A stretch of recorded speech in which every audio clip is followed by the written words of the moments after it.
High, He's calling out to the nations. Peace. Be still. Judah, Gad, Benjamin, Manasseh, Asher, Naphtali, Zebulun, Issachar. I'm speaking peace over your situation right now. Dan, Simeon, Ephraim, Reuben. The sea is tossing, evil roaring, waves clashing, times passing, people are lashing. Heard all cries of souls in distress. Trickle of injustice far, it won't rest. You gotta remember, days of old love takes control from evil strongholds. Beast to the sea, birthing racism. Devil don't care about us. Dragon breathe the fire of hateism. Lost souls in the maze of darkness. Evil taking control of the heartless. We must not get distracted from the divine revelation. The teacher generation, to build a holy nation. We are children of the Most High, holy God's precious creation. Most High, He's calling out to the nation, saying peace, be still.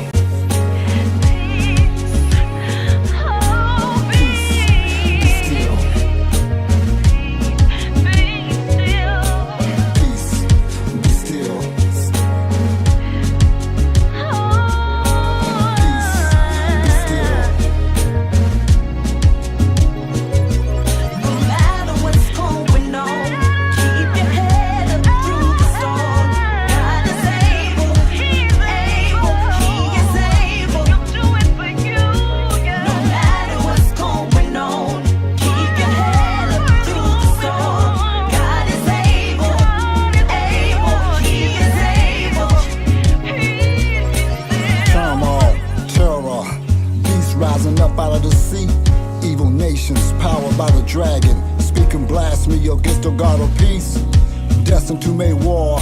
The sea is in a rage, beast roar, release the terrorism from its iron cage. The trail of tears, simulation, souls trapped, named, deleted, enslaved for years.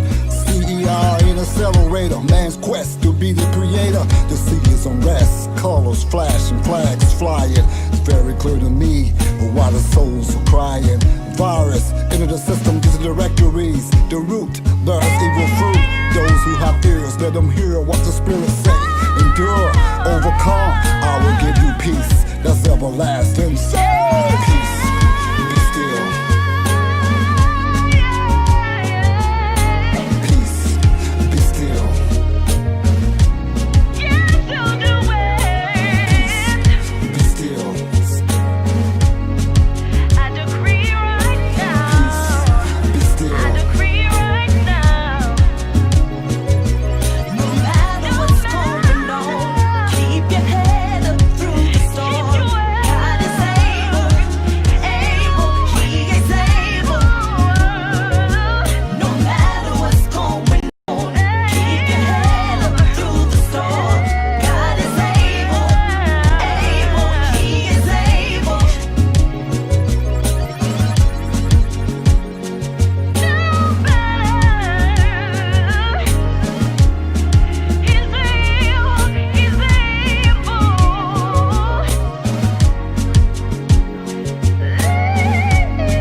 Revelations 21, the word of the Most High reads, says, Then I saw a new heaven and a new earth, for the old heaven and the old earth had disappeared, and the sea was also gone.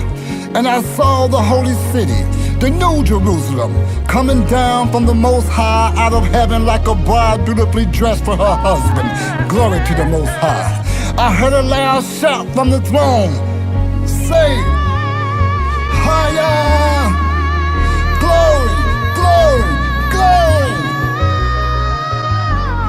Look, the Most High's home is now among His people. He will live with them, and they will be His people. The Most High Himself will be with them.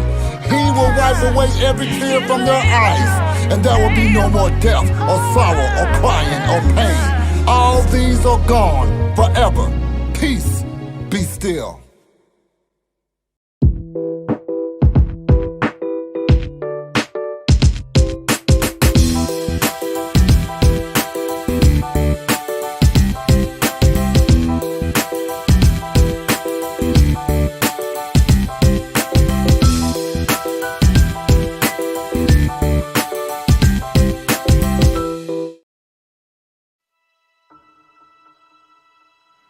Love, as I have loved you. What does that really mean? Sometimes it's hard to understand what Jesus meant when he said it, because in the world that we live in, people love us based on circumstance or preference. Like, if I like what you like, you'll like me. Or if I do what you do, you'll accept me. Yet the one that should have rejected me because I wasn't at all like him didn't. Matter of fact, in spite of my imperfections, failures, and flaws, Christ saw something in me that was worth reconciling back to him. So it's no longer I who live, but he who lives through me, and gives me the courage to fearlessly love you, despite what you do to me, or how you treat me, at my job, at my school, at my church, even in my own family.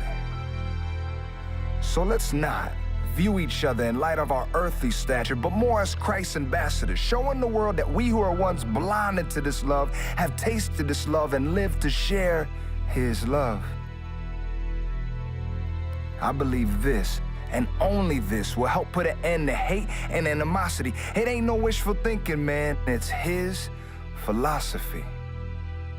And prayerfully, it's our democracy. That if we did, it would change everything.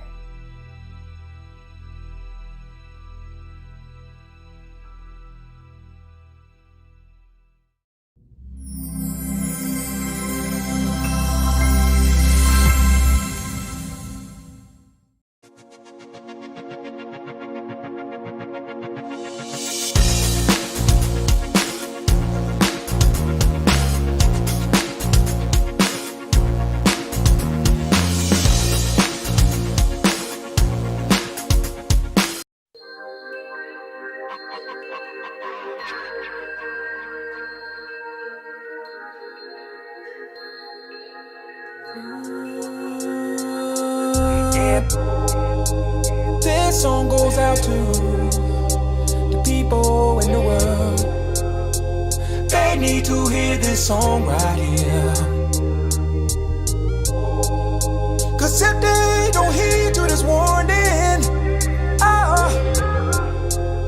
I'll hate to be them on Judgment Day. Look at all this evil crime.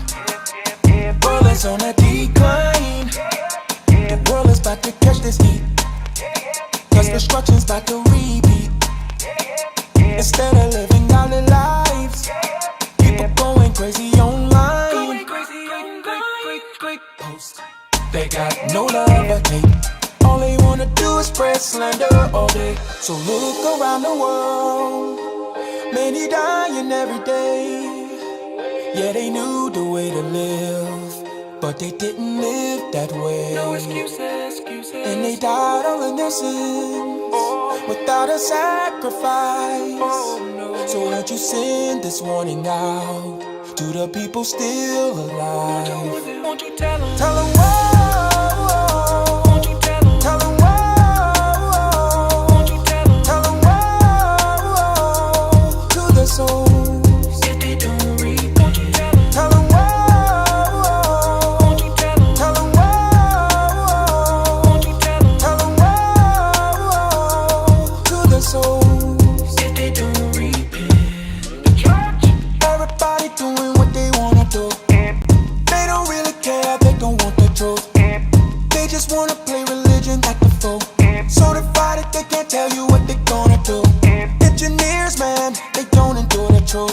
Engineers, they don't got a clue.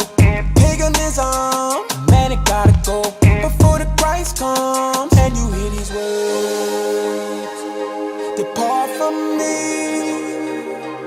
I never knew you. You who break God's laws, and you die all in your our sins without a sacrifice. So won't you send this warning out to the people still alive?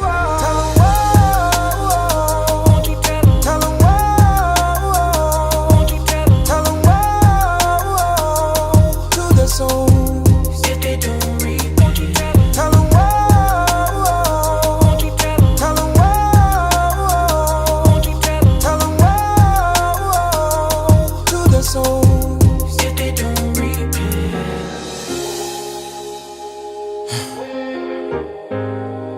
Hope y'all listening. Yeah, this is life or death. This world is gonna burn in the fire. Yeah, nowhere for you to run in the fire. Yeah, but if you just repent before the Father, believe in Christ who'll save you from the lake of fire. Tell 'em tell 'em to their souls. If they don't repent, tell 'em tell 'em tell 'em to their souls. If they don't repent, tell 'em tell 'em tell 'em to their souls. If they don't repent, tell 'em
when my back's against the wall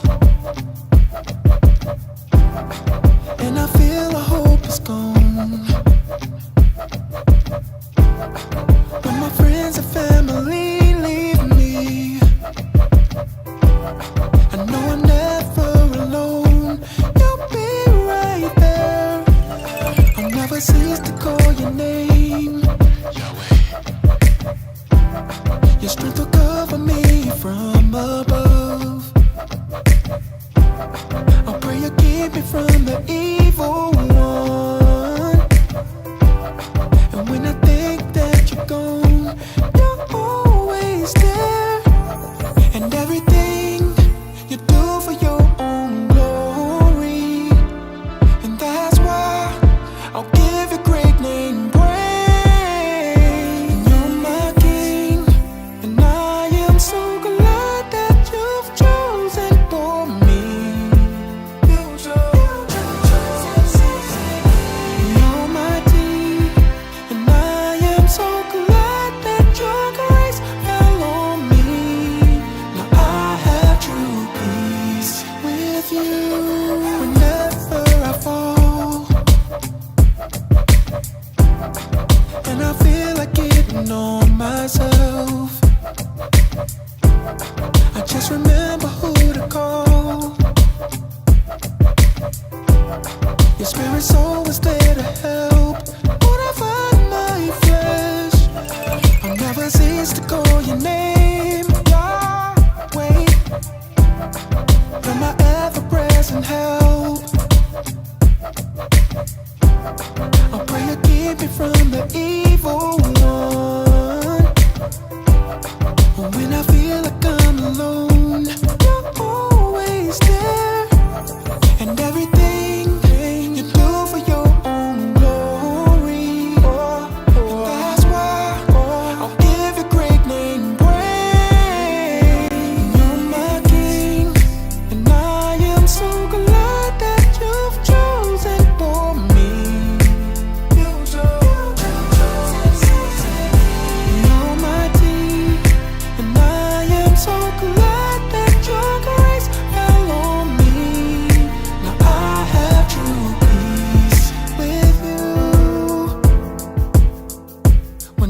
we gon' bow before your throne, and we gon' cry, holy, holy, holy, and we'll praise forevermore, forevermore, forevermore. You're my king, and I am so glad that you've chosen for me. I was dead in sin, but you came in and you made me alive. And I am so glad that your grace fell on me. Now I have chosen.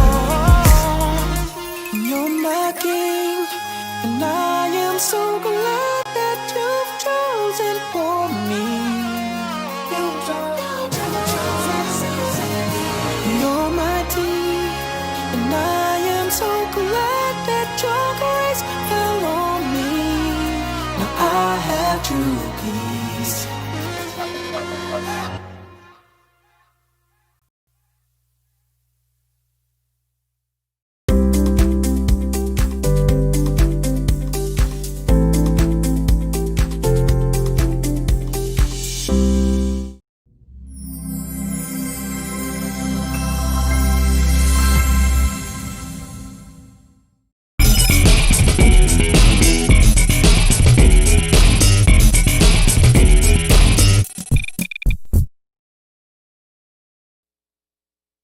Greetings, greetings, my Israelite brothers and sisters, heirs, joint heirs, adopted, grafted, natural, spiritual, however you may come. Let me back out of this a little bit, bring it down a little bit. Let me fix this. Y'all give me just one moment. I hope everybody's fine. Hope everybody's well. Hope everybody's doing all right. Let me fix this just a little bit because it looks like, there we go. So hope everybody's well tonight. Hope everybody's doing good, all that good stuff.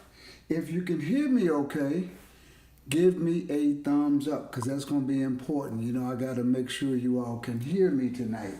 So I take a few moments and let's see who's in the chat room. We've got the first person here tonight was Sister KT and Brother Abraham.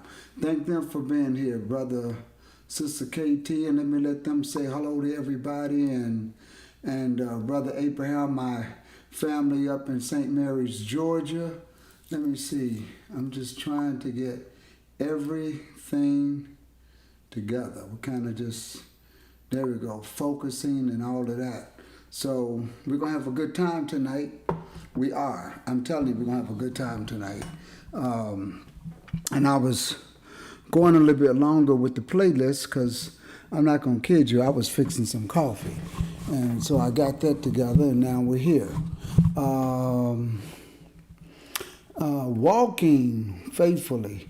Thank you for being with us. Let's see, who else do we have? Barbara, Sister Barbara Benton, how are you? And there's Walking Faithfully. All of y'all, let me just save some time here because we got a lot to discuss tonight. A lot to discuss tonight. I'm telling you, we have a lot to go over. And I want to thank all of you all for tuning in and all of that good stuff. One of the things I want you to always remember is our phone app.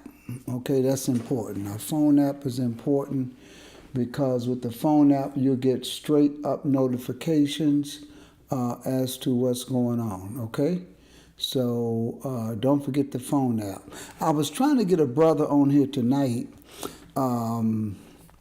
since today. He's supposed to come on. He's doing live shoots in all of the riots in Minnesota. Was not able to get him. He's coming on, but not tonight. So that won't be tonight. I'm going to look and see how my volume is with you all in the chat room. I'm going to look for you to either give me a thumbs up or something like that. And I'm going to look over in that. But in the meantime, until that comes, I want you all to check out this phone app. And you all let me know if you can hear me okay.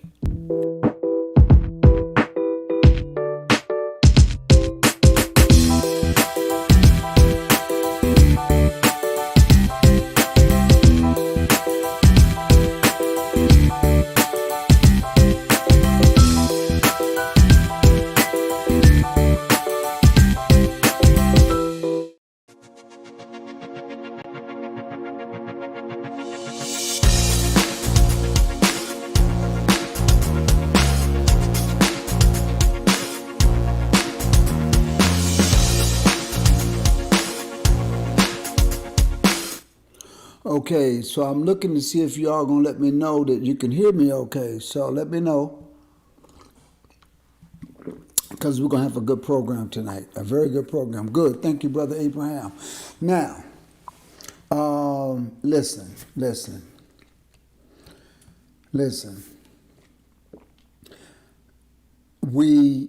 Last night we talked about what now. Tonight is called reality check. You know, what happens next, reality check. And we want to talk about it because what we have to do as people of the book, we have to always remember that although we study, although we get the truth, although we come out, some people say, well, we're coming out from the world and all of that stuff, and that's good. We can come away from Christmas, we can come away from Easter, we can come away from paganism that exists, we can forget about all that.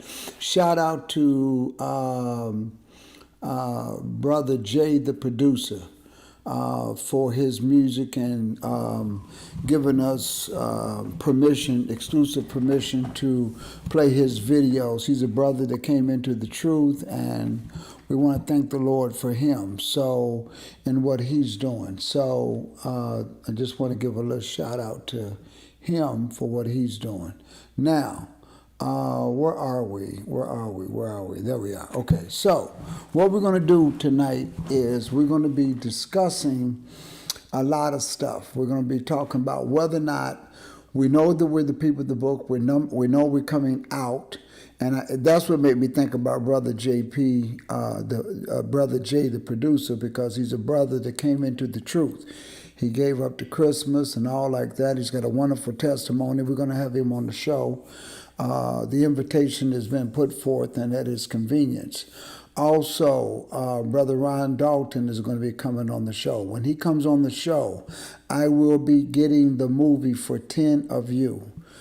He's got a new movie out. We're going to stream it. We're going to pay for that stream. I want to pay for it for you, for 10 people. So that's going to be coming up.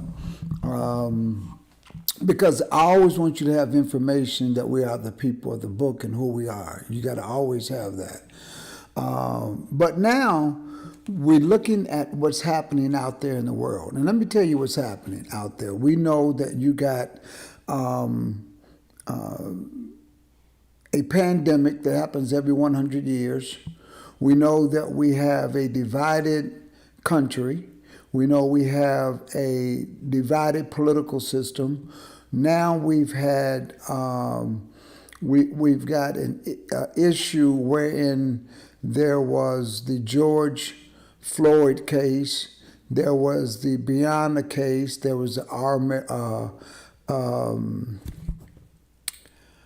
Ahmaud Arbery case. So we have all of this stuff happening. And now the whole world sees America. The whole world sees America. And some people say, well, this is it. It's going down. It's going down. It's going down. Folks, it ain't going down yet, okay? You just have a pandemic. You have a lot of things happening in a short amount of time. This is not the first time that something like this has happened, okay? 9/11, it was going down. The next big thing to happen is the tribulation, okay? And that's when we're going to have to go, because the Almighty is going to make a way for us to go. But I want to talk about, this is what I want to talk about tonight, is that there will be changes. We're in a life-changing, unprecedented time right now, because the way we socially gather when we go back to our various congregations will be different. It will be different. The way you shopping is going to be different. And what I don't want to see is the way policing takes place. Trust me, it will be different. What I don't like is what we started on talking about last night, and I told you we were going to bring it up tonight. We're going to hit it. I got on a little bit later than what I wanted to, and I owe you an explanation, and the explanation is I was getting food, not for me, but for others. And so the opportunity was there to get a big bulk of food. This weekend we will be feeding those that are in need, from early Sabbath morning until everything is gone, and we're going to be giving away clothing. We do this the first of every month. I got a lot of stuff today, but I got an opportunity to get a lot more stuff tonight. So that's why I'm late getting on, because I had to get food for those. And we got some very, very good stuff. I mean, like, we got milk, we got vegetables, we got just a whole bunch of stuff. I can't even begin to name what we were able to get. And so our team is going to be there tomorrow morning. We had some there tonight that was sorting, and so that took precedent to get people out. That was very important. I had to get that done. So thank you for understanding. But I want to jump into the subject. I'm going to jump in it hard. I'm going to jump in it quick. Let me explain this to you, okay?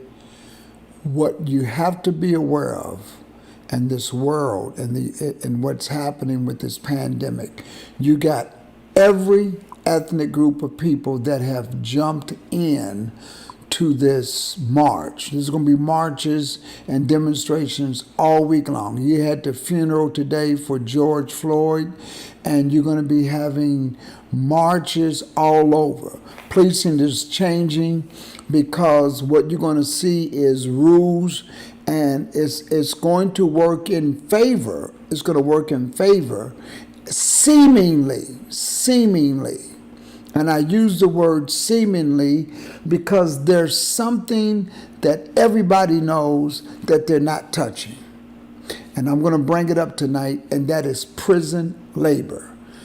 That needs to be reformed. Our prison system needs to be reformed because it has a very direct impact on people of color. Okay?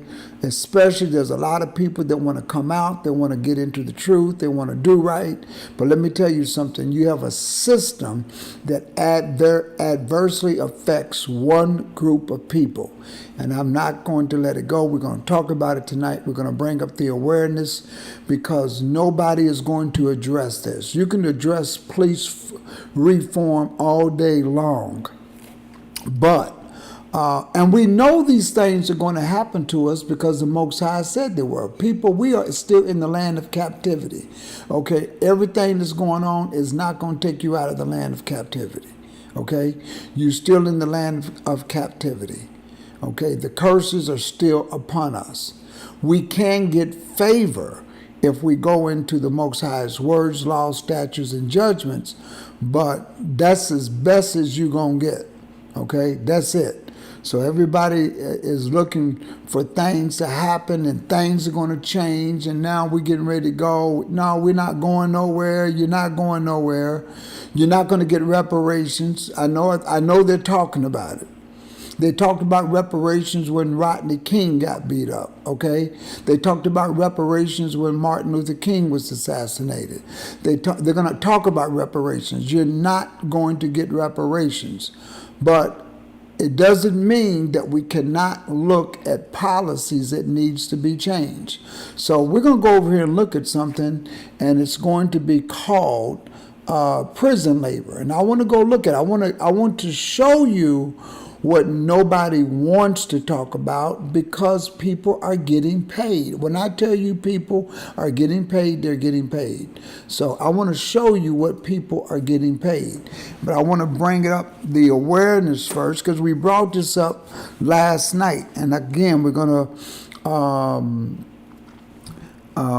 talk about it again. I want to show you the statistics. How much does a prisoner get paid? It's already there. We're going to go right into it. So you can see it. Number one, look at this. Okay, I want you to look at the average minimum daily wage is paid to incarcerated workers for non-industry prison jobs is now 86 cents. Okay, it's 86 cents. That's what they get paid a day. Back in 2001, it used to be 93 cents. This is the average of the minimum daily wage. Now, some people say, well, what do you mean by that? People, there are big box stores, large corporations, computer companies, manufacturers that uses prisoners to put their parts and pieces together. They shut down factories. That's why Chicago is in the position that it's in, because they took the factories out of Chicago. Job loss. When you take jobs away from people, then what people do, they have to fight and resort to lifestyles that they don't like, especially when they're not in the will of the Most High. Okay, and so what they do is they resort to other activities in order to survive. That's a reality. Okay, so these factories was taken out of our community, and instead of paying people $15 an hour at 40 hours a week, they rather take away and pay you. They rather pay just about on average, you'll get paid what you do in for 2 hours, lower than 2 hours. They'll pay you that for the entire week, and I want to show that to you. For the entire week, what a prisoner gets paid is what they used to get paid for 2 hours for the first 2 hours of the day. So if you work 40 hours and they was paying you $10 an hour back at that time, because that's pretty much about the average that you're going to get paid. So $20, that's what they paying you for the entire week now. I'm going to show that to you. Look at this. Look at this. It says the average maximum daily. Look right here. The average maximum daily wage for the same prison job has declined from, look at this, it used to be $4.73 in 2001. Today, they get paid $345. This is the average maximum daily wage.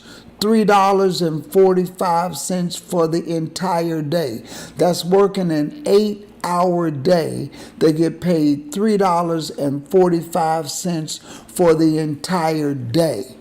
Okay, so I want you to look at what big boxes have done. I want you to look at what corporate America has done. Corporate America has lobbied the lawmakers to bring out stiffer crimes, stiffer gun crimes. They have put the liquor stores in our community, the pawn shops in our community. They put the guns in our community, and what they have done is they have created a system that our people are going into the jail. So instead of providing a job, paying $10 an hour for a 40-hour week, where they would get about $400 plus, let's say $450, because that's what 40 hours is, okay? Instead of doing that and paying medical and all like that and benefits, they decided, no, let's build a prison. Instead of building a warehouse to give people a job, let's build a prison and let's put prisoners in there and let's create a system that has an impact when we're only going to pay them $3.50 a day. So all of this kumbaya and everybody marching and let's get together and all of that, I'm not going for it. I'm telling you, I'm not going for it at all.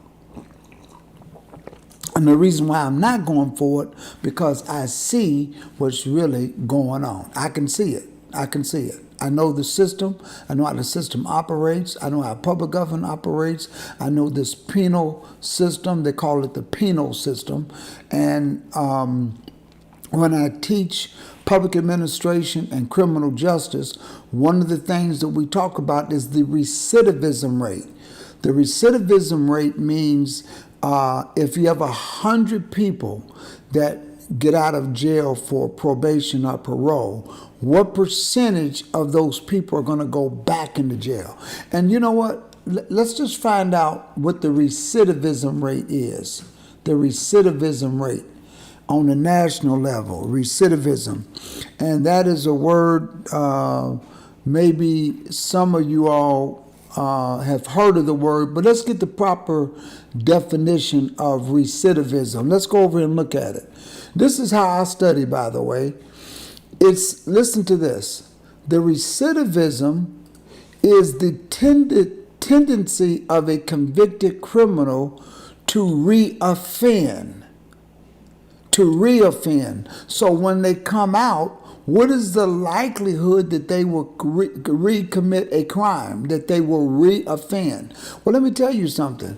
It's very high, because when you have to put on the application your color, what's your ethnic background? Number one, that is a mechanism to say, oh, I'm not going to hire that person. That's number one. Same thing with gender. Number two, when you put down, after you have paid your crime, when you go into jail or prison and you come out, you have paid your due. You've paid it. You've paid your debt to society. I'm not condoning crime. But once you have paid your debt to society, okay, once you have done that, you should not be required to put on an application what your past is, because it's going to be used against you. So that's what recidivism is. It's the tendency of a convicted criminal to reoffend.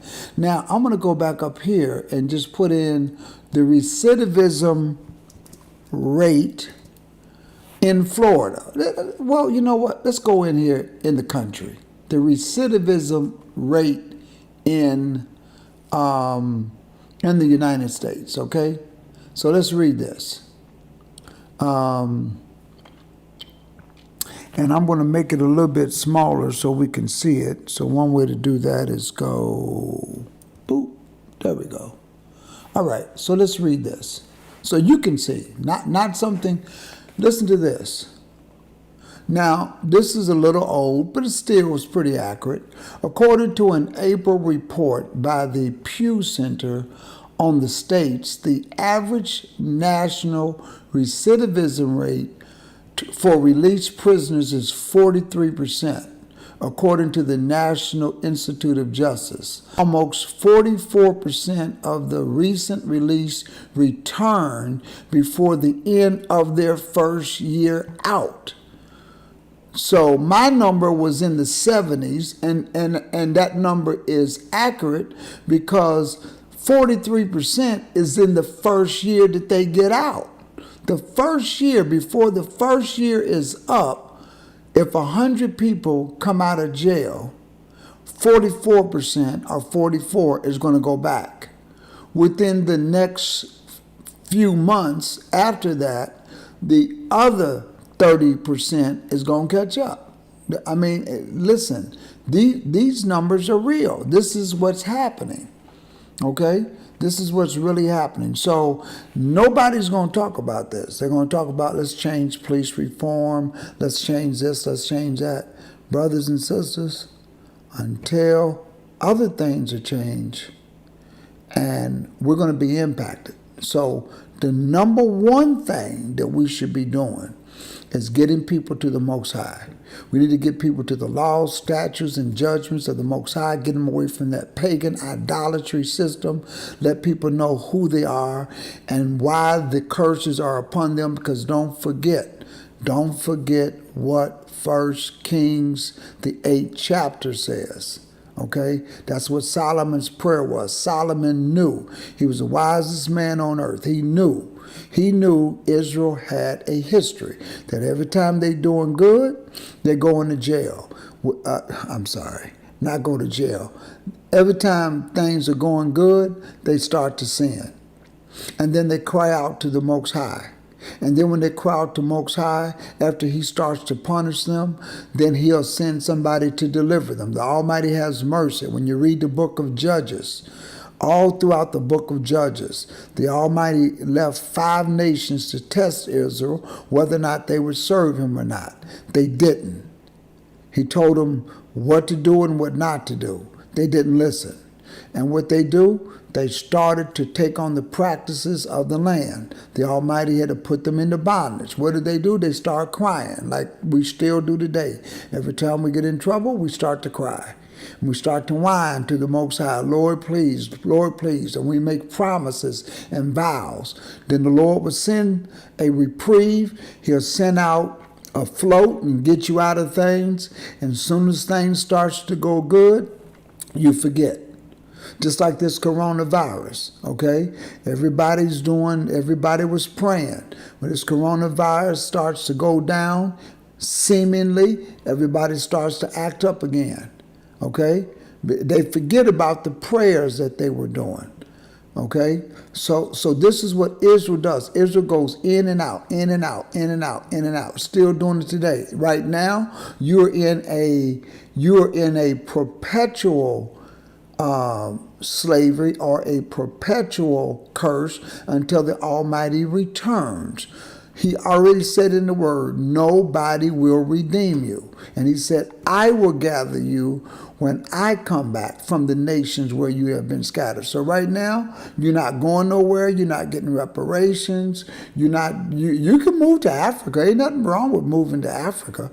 There's nothing wrong with saying, you know what, I'm retiring, I'm going to Africa. If you think that you can do better, then go. There's nothing wrong with that. But what you need to do is get in the will of the Most High. Get to his laws, statutes, and judgments. Come away from pagan idolatry and return back to the Most High. Because what would he do?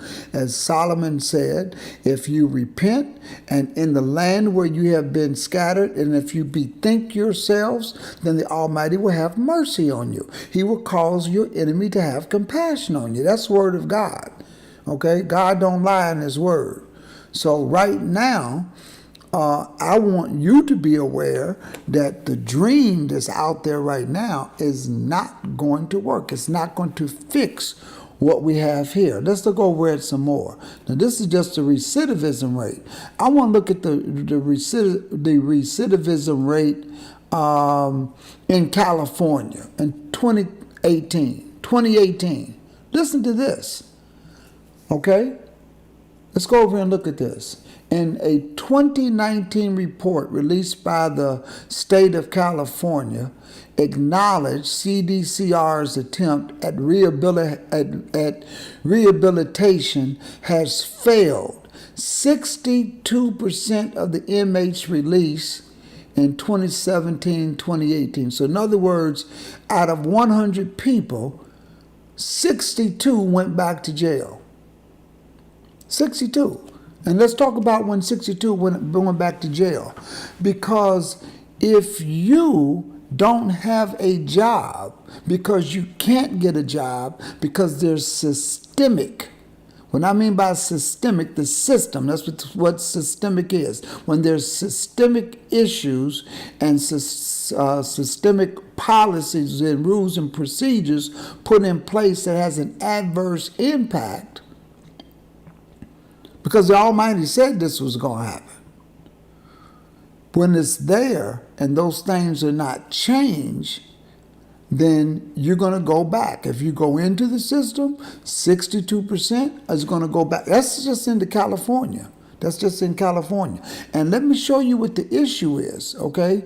I'm just throwing out some numbers here that we can just look at together, okay? Because I like tonight we call this, we're going to have a reality check, okay? California, let's do New York. Recidivism rate in New York, okay? Big state, right? We got 2018. Now, they don't have 2019 yet. They'll get that this year. But let's put in 2018, recidivism rate in New York, okay? Interesting numbers here. Listen to this. It says, overall, 35% of New York parolees were reconvicted. That's out of 100. 35% were reconvicted. 25% was revoked. So already that's 60%.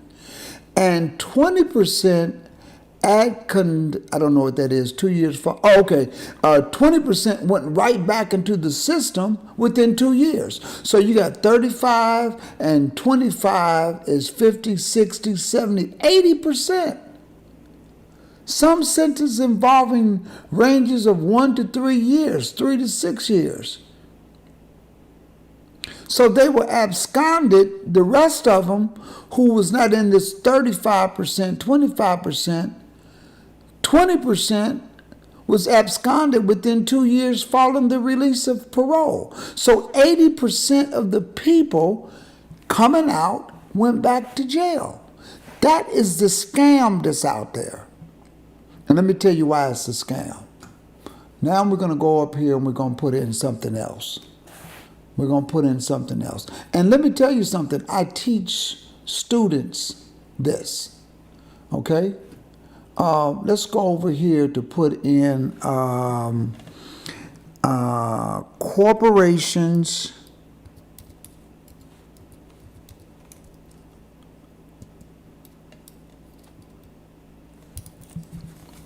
Let's put this here. Corporations and prison labor. Okay? Let's just put that in for a second.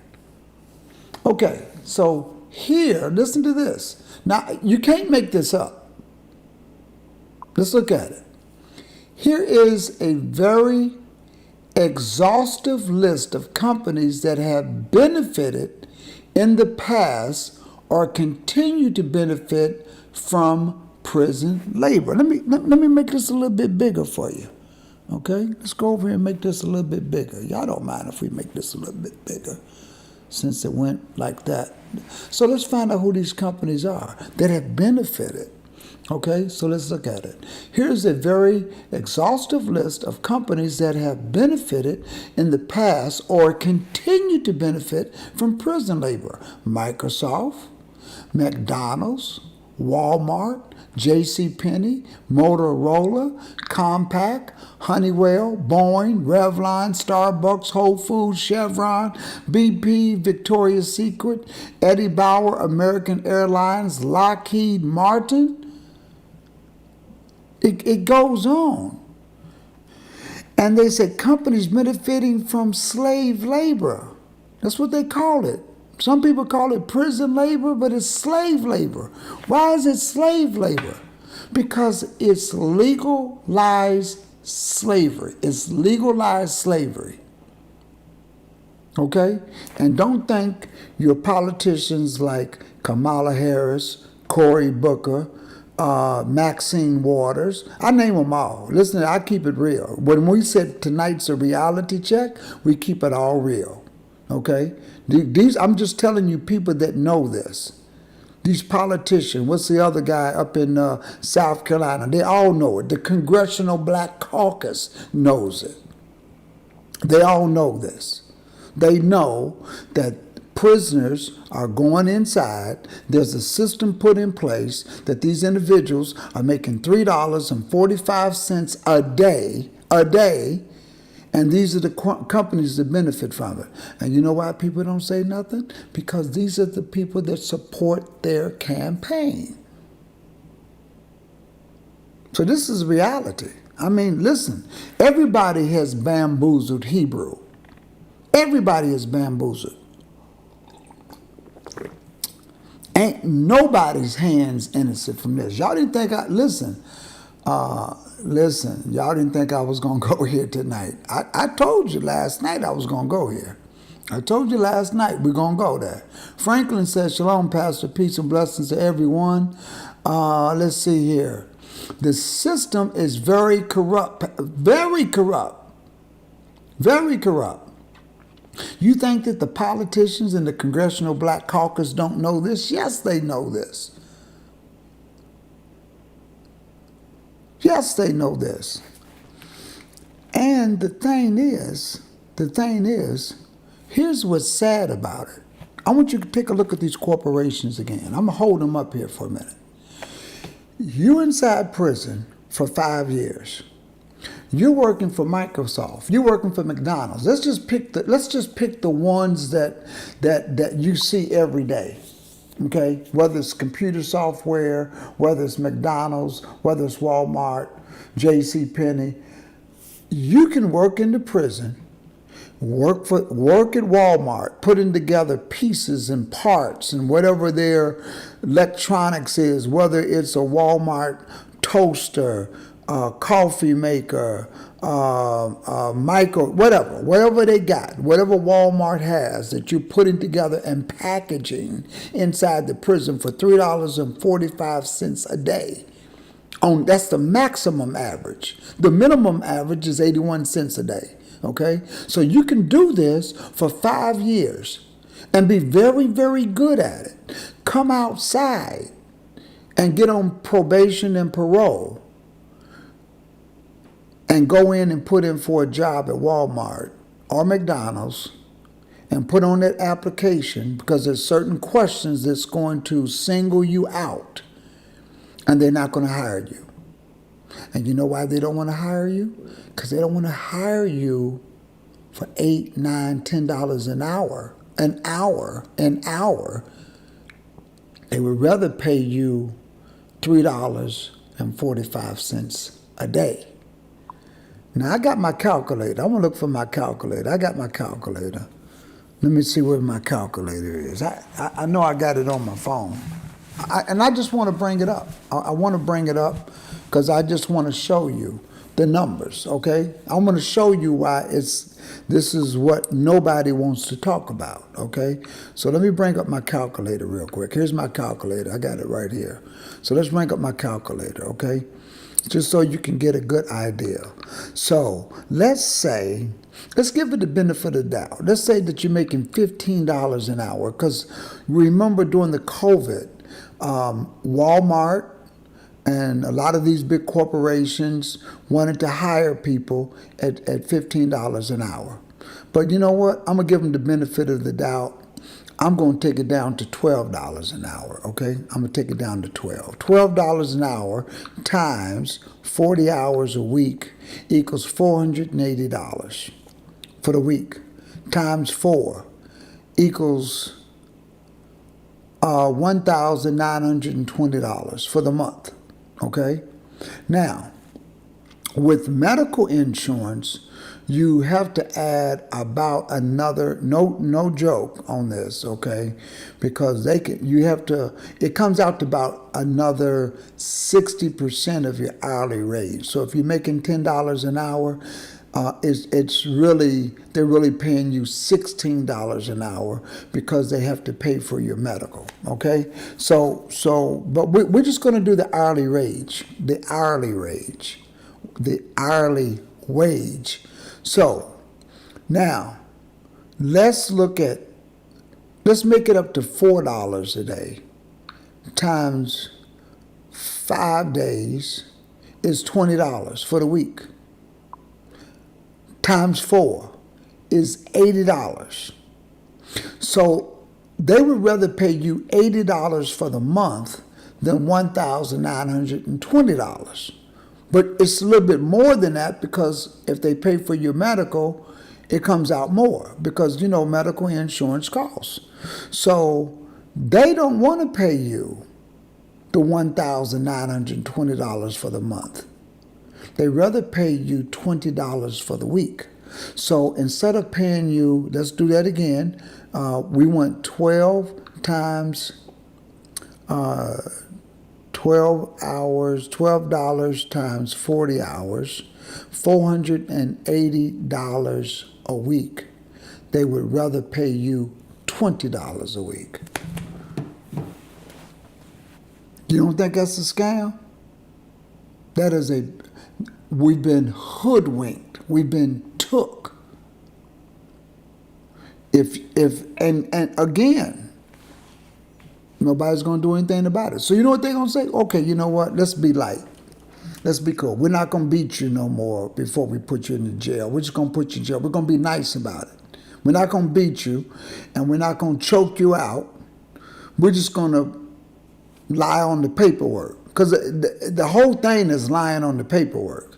Okay, but we're not gonna lie on. We're still gonna lie on the paperwork, but we're not gonna beat you up when we take you to jail.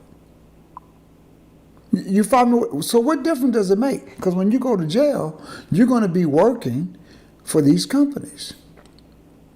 That's it, brothers and sisters. So you know what I tell people today? Hey, get your life together. And he said, what do you mean? I said, get your life together. Because if you don't get your life together, and if you don't start getting back to the laws, statutes, and judgments of the Most High, you're going to be working for Microsoft, you're going to be working for Boeing, you're going to be working for American Air, you're going to be working for Chevron. They be looking at me like crazy, like, what are you talking about, man, if I don't get my life straight? It sounds like I don't need to get my life straight if I'm going to be working for Starbucks and Victoria's Secrets. Let's put them back up on the board here. It seems like I don't need it. Why would I want to get my life straight if I'm going to be working for Motorola? And I tell them, because it's not going to be in the factory. It's going to be in the jailhouse. That's what you're going to be working for. If you don't get your life together, if you don't start to get away from things in the world, if you don't return back to the Most High, more than likely, you're going to be working for one of those companies. But it's going to be locked up. That's what it is. That's what's going to happen. You're going to be working for Honeywell. You're going to be working for Boeing. You're going to be working for Revlon, Starbucks, Whole Foods, Chevron, BP. And that's what you're going to be working for. And then when you come out of jail, try to go to one of these companies and put in for an application and let them know that you've been incarcerated. Answer yes on that question. And then on top of that, when you're in jail, right? Every day that you're in jail, they charging you a bed charge per day. A bed charge per day. Okay? Which means, okay, we're going to pay you $20 for the week, but you owe us a bed charge. And so you have to work so you can reduce what you owe the prison system when you get out. And then when you get out, right, you have a balance. And they said, well, you on parole for a year. And we're going to give you a year to pay back this $1,500 balance that you have for a bed charge for your daily rate. And then you say, oh, okay, I got $1,500. Man, I can pay that back. So then you go get a job, right? And you go put in for an application, and when you go put in for the application, nobody will hire you. And then when you call up, well, it's because you didn't pass the background check. And then you get hip to the game, and then you lie on the application. Then you go in there and you work hard. You know, you go in there, you're supposed to be at work at 8, you're there at 7:30. You get off at 5, you stay to 5:30 just because you're so happy and you lied on your application and you just want people to like you, right? And then all of a sudden, a month or 2 months later, your background check comes back. Because some jobs will hire you and they'll tell you, we hired, but it's still pending your outcome of your background check. And then when you get that background check back and they said, we have to let you go because you lied on your application. And in the meantime, you paid the parole officer $400. So you leave that job and go to another job. And then they ask you a question, have you ever been terminated from a job? Can't put that down. Have you ever been incarcerated? Can't put that down. So right now, you're just lying and getting jobs so you can pay that $1,500 back. So then when you get by, you start paying them down. And then all of a sudden, this is a true story. A brother came to the church. He was going to go rob the store. He came around the corner, and I shared that with y'all last night. I'm not going to bore you with that tonight. But I verified. In fact, I went to go pay the $75 for him. And his parole officer, I talked to her. She said, yeah, we extended it 3 times and he owes $75. I said, you mean to tell me if he didn't pay the $75, you were going to violate his parole? She says, it's not me, Mr. Johnson. It's the system. And this is why when we read about the recidivism rate, that within 2 years people go back. They go back because they can't get a job. But yet, when you go back to prison, McDonald's won't give you a job out of prison because they can't wait for you to get back in prison. Walmart is not going to give you a job when you come out of prison because they can't wait till you violate your parole because you can't pay your bed charge, because they won't give you a job, and none of the other big companies will give you a job because you got a record, and they can't wait because they would rather pay you $3.45 a day. And nobody's going to talk about that. Everybody wants 4 guys arrested. Okay, so they're arrested. So what? So now, again, the police ain't going to beat you up before they take you to jail. They're just going to just take you to jail.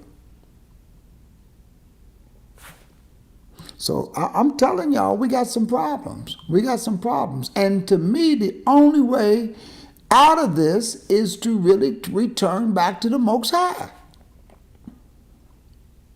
Somebody says, that's so sad, Pastor, it's not right. And you know, the thing is, Candace says, it's a trap. Yes, Candace, it's a trap. It's a trap. And so now when you look on CNN, Fox News, MSNBC, they're all sitting there with the little town hall meetings and, yeah, well, we got to change laws and the unions have to get on board. And yes, the chiefs of police have to get on board and we have to change the rules and put these laws in. Boom, boom, boom, boom, boom. Who cares when you're not addressing the job issue? Who cares when you're not addressing this issue right there? That's big. That's the word. That's the biggest secret right there. Look at that. American Airlines, Lockheed Martin.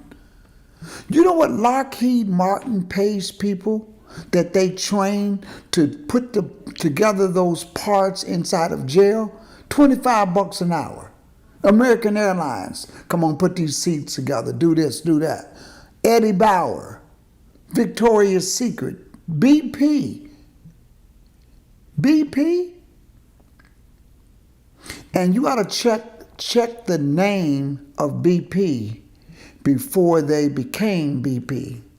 They got a long history as well. That ain't pretty, okay?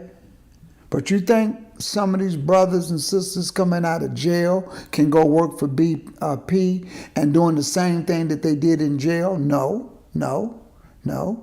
And when they have factories, they're going to ship them over to China and pay people in Mexico and pay them even lower wages and have the parts shipped back in.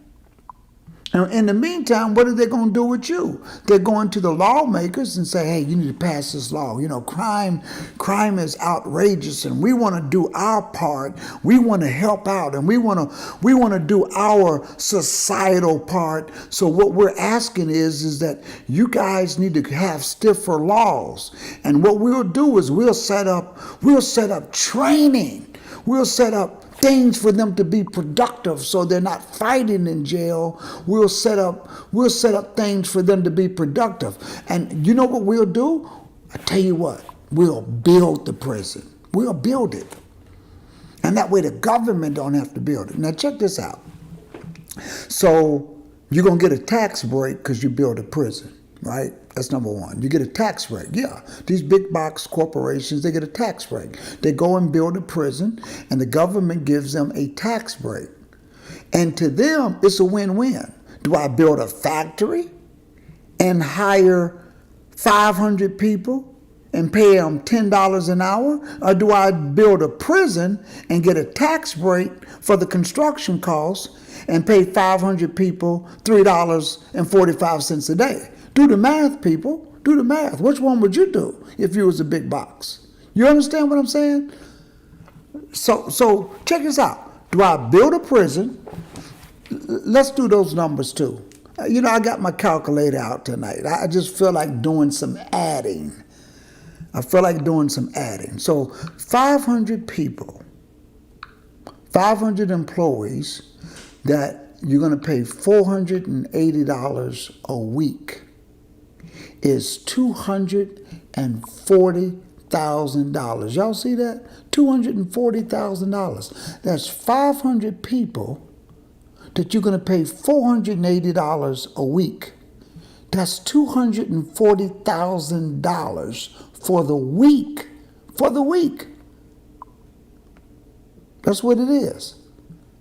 How did I get 480? I took $12 times 40 hours.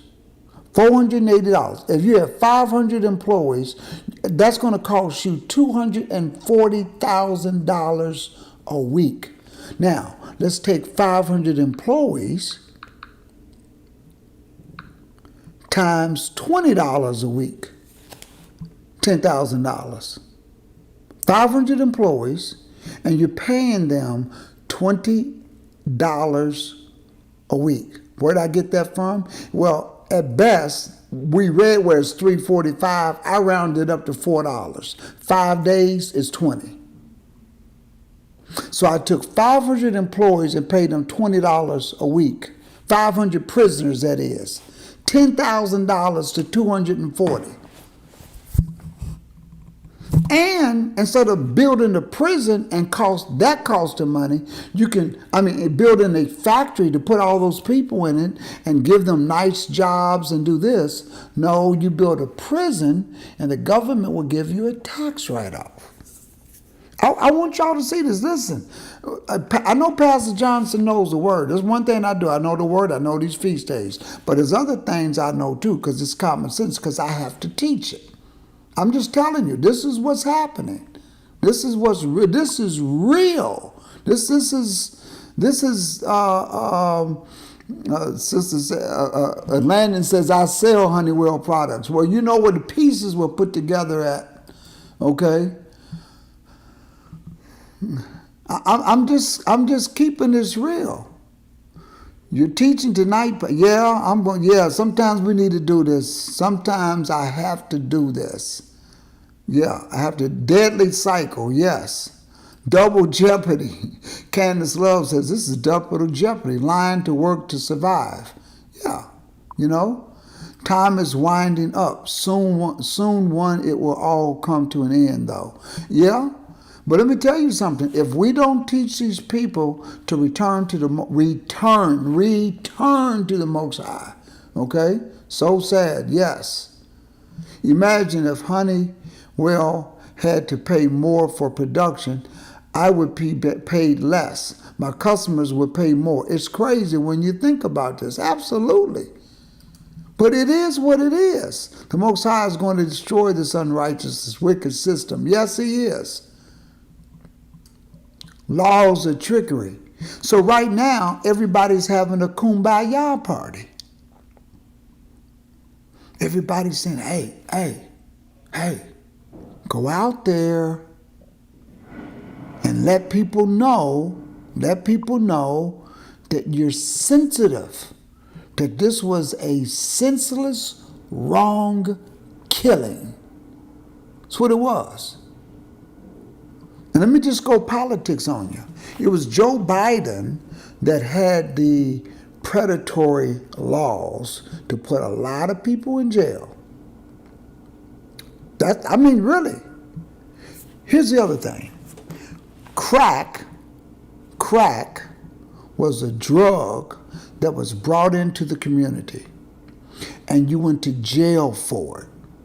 Now you got opioids that's in the Northeast and Rhode Island, and people who are not of color are hooked on it. They don't go to jail. And it's no longer called an epidemic. It's called it is. They call it an epidemic. This is a epidemic. This is a social issue. It's not a crime. It's a sickness. You don't think crack is a sickness? But a lot of people went to jail for crack. Opioids? No. Whenever you see those commercials that says, do you know of anybody that's needs rehab? Any of your loved ones that needs help? Do you have a loved one? Is your family being ripped? Do you know of anyone? Call us to such and such house. And then they show people riding bikes and being rehabbed. You know who pays for that? The same medical insurance parents had back in the day when their children was on crack. Why didn't somebody say, oh, well, you know what? You know your child can go through rehab and just go tell your human resource department and your medical insurance will pay for that. Didn't happen.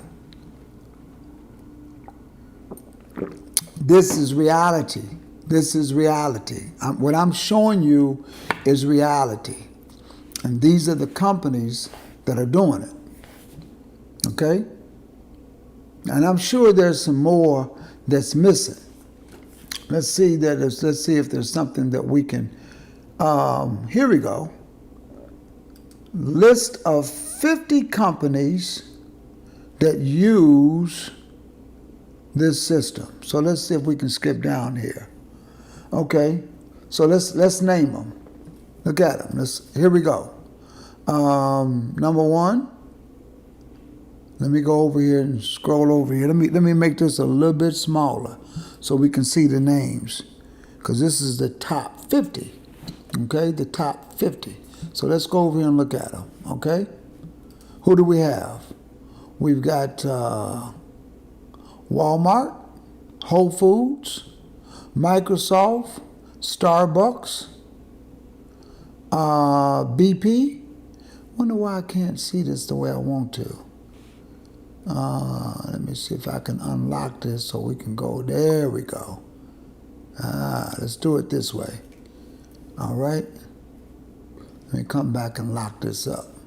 Y'all know what trouble I go into if I don't lock the scene. It's a BP. Wow, look at this. Nintendo, AT&T, Target, Unicore, Dell. Look at all these computers. Eddie Bauer, Kmart. I don't know how Kmart went out of business when you over there getting all that cheap labor. Boeing, Macy's department store, Wendy's, Verizon, McDonald's, the Revlon Group, J.C. Penney, Sprint Corporation, Honda Motor Company, Fruit of the Loom, Intel, Nordstrom, Motorola, Coach Industries, Fidelity Investments. Somebody might say, what do you mean Fidelity Investments? What do you mean, Erica Line? These are phone call centers. These are phone call centers. You know how you be calling and you be getting, hello, may I help you? Can you put, they're call centers, okay? That's what they are, they're call centers. Pfizer, Sara Lee Corporation, Avis Rent-A-Car Systems. Hello, may I help you? Okay, what city will you be traveling to? Yes, let me see if I can get you that SUV there, Mr. Johnson. Come on, people. ExxonMobil, Nortel, Bank of America Corporation, Procter & Gamble, Texas Instrument, Shell Oil Company, United Parcel Service, Hewlett Packard, Caterpillar, that's that, Caterpillar is like your tractors and bulldozers. IBM, Johnson & Johnson, not me. Let's see what they do. Johnson & Johnson, which owns Neutrogena, Band-Aid, Splenda, used to support the American Legislative Exchange Council. I mean, look at this. Cargill, GlaxoSmithKline, Mary Kay, United Airlines, State Farm Insurance, American Express, and Honeywell. Top 50 countries. Top 50 businesses. Listen, you cannot make this up. You can't make this up. So I just want to show you that people are out there and they think they're going to get a package. Okay? People, I want reparations. This is what is the issue. These things right here are an issue that has to be addressed, that nobody wants to talk about. And some people have been bought. And I tell you, they've been bought, they've been bought. When you ignore this, you've been bought. You can talk about social injustice, you can talk about police brutality, and I'm not saying those are not valid issues. They're very valid issues. But when you got a process in place that needs to be reformed, the recidivism rate, and you need to create jobs, you ought to ban companies from doing this. I would rather see you take the tax incentives and give people, these corporations, a break in building factories again, bringing them back on the south side of Chicago, bringing them back to Detroit, because that's where most of the prisoners, take them back up into Maryland, take them back to these places so that people are not going to jail. It's sad, and I guarantee you can go watch CNN tonight and talk about, oh, this is the funeral, it was so beautiful, and the mayor came out, and this celebrity came out, and this one came out, and this group came out. Oh, look how beautiful it is. Everybody from every ethnic group, and I'm not saying that that is not a great thing. I'm simply saying you're missing the big picture. When I show you these numbers, $240,000 a week compared to $10,000 a week, it is highway robbery. Okay? It's highway robbery. It's a crime in and of itself. So let's do this. Let's take $240,000 times 4. That's $960,000 a month times 12. That's $11.5 million a year. That's what the payroll would be. $11.5 million a year. Compared to $10,000 a week times 4 times 12, 480,000. 11.5 million or 480, a half a million. 11.5 million or half a million. What do you think these large corporations are going to pay? They would rather create laws and pay legislators to enact stiffer crimes that has an adverse impact on people of color than to build a factory and give them a job. Greed of corporate America. And you want me to be happy over some crumbs? No, I'm not buying it. These are things that need to be part. Colin Kaepernick took a knee. They kicked him out of the NFL. I mean, kicked him out. Kicked him out of the NFL because he took a knee. You started this, and that's what? You'll never be a quarterback in this league again. Now everybody's taking a knee.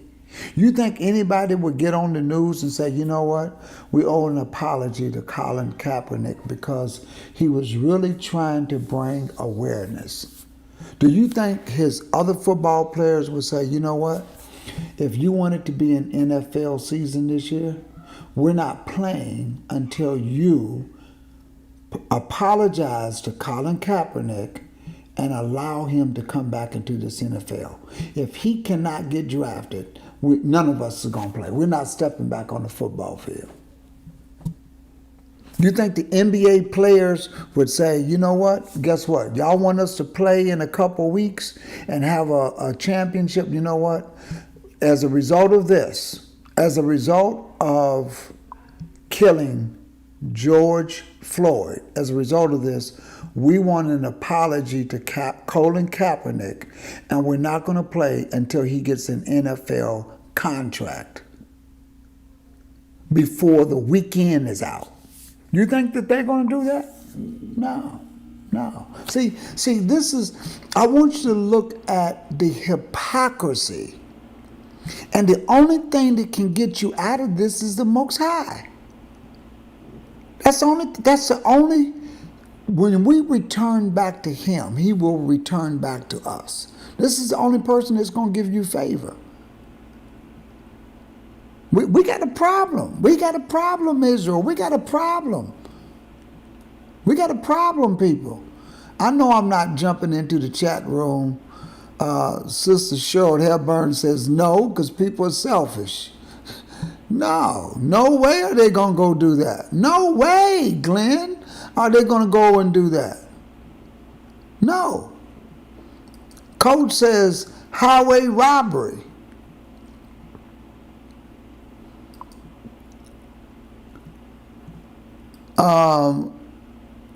Yashanika says the system is what's oppressing us. Absolutely. Very sad. Same old dokie. The same okie dokie. Absolutely. Same thing. I mean, this is so I want you all to see this, that this is a reality check. This is a reality check that we have to talk about, that we're dealing with. So I just wanted to put it out there tonight. I mean, everything I brought up, you can research for yourself. You can research. I mean, I did it. What I showed you is what I teach out of books. I haven't taught in a few years because I'm back to work and I'm doing this full time. And I thought I was going to have to go back to teaching, because when they shut down the universities, man, they was looking for adjunct professors, and they had raised the dollar rate massive. Man, that money looking good. I didn't do it because, let me tell you, I like teaching in a classroom, and because I like face-to-face. I like to get interaction. I want to engage people, and I love doing that. And, of course, everything's online, So tell me what y'all think. Tell me what you think. I mean, this is bad. This is lack of unity among our people. Absolutely, Dawid. Absolutely. There will be no unity. There is no unity. Nobody's going to do this. Nobody's going to go over there and jump and address this issue.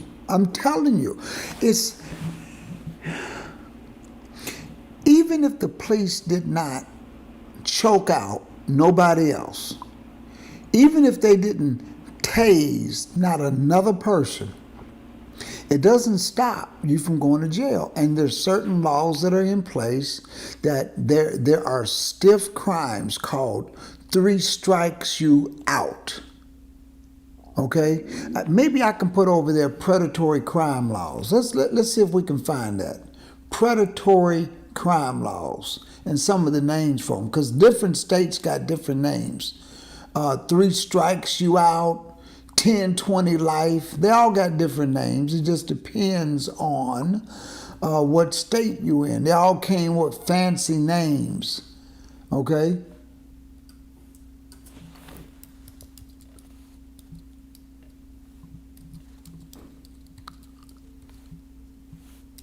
So let's see if we can find a couple here.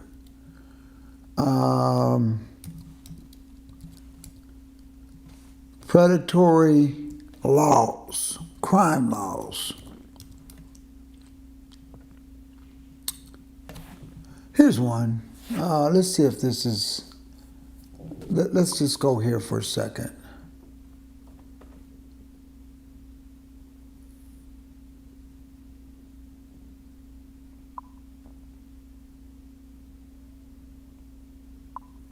No, I'm looking for something.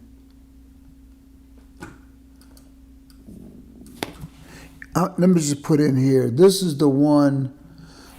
Here's one called Three Strikes Law. Okay. So let's go there.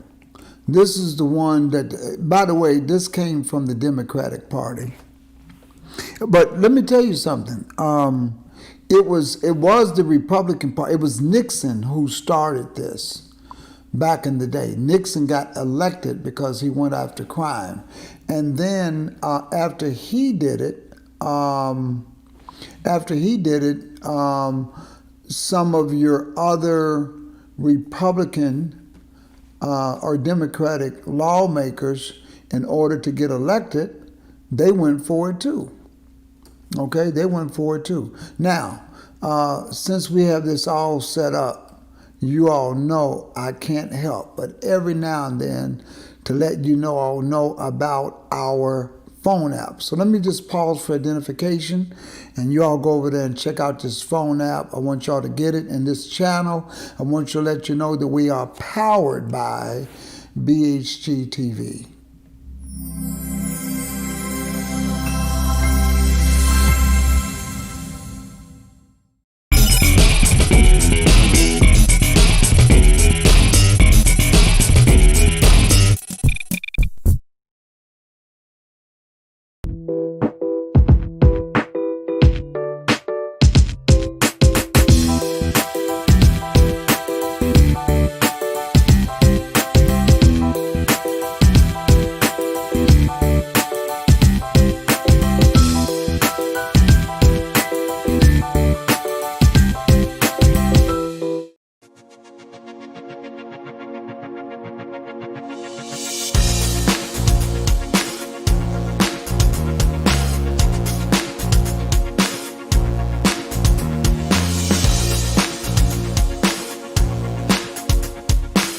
Glad you're back with us.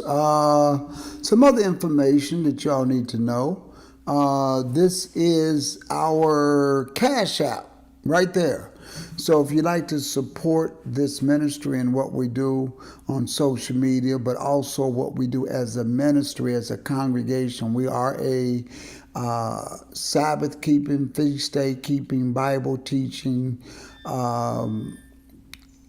congregation. We teach. We are a Hebrew congregation.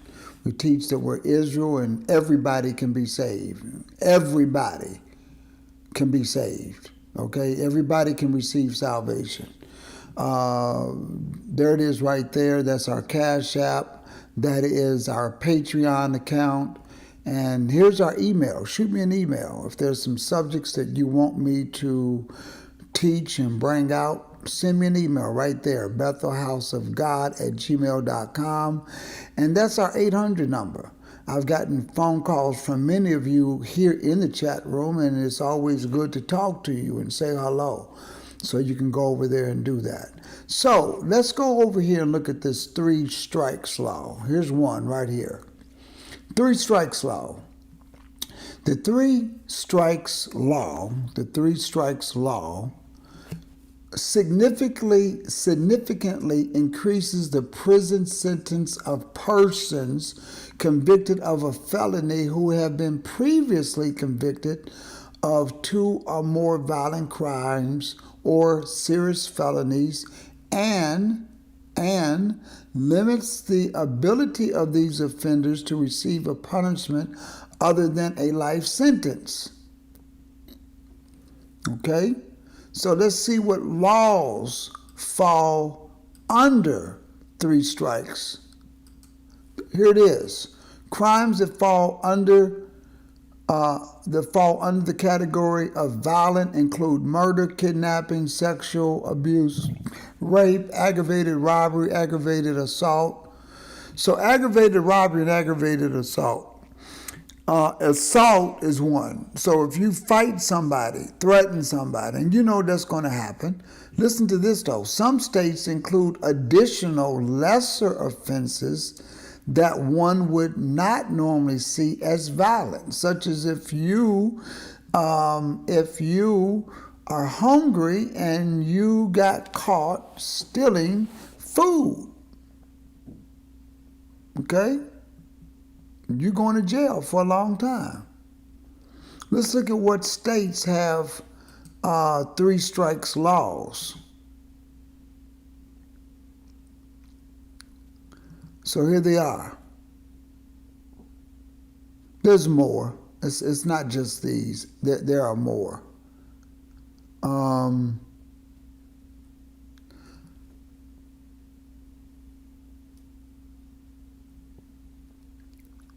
Check this out.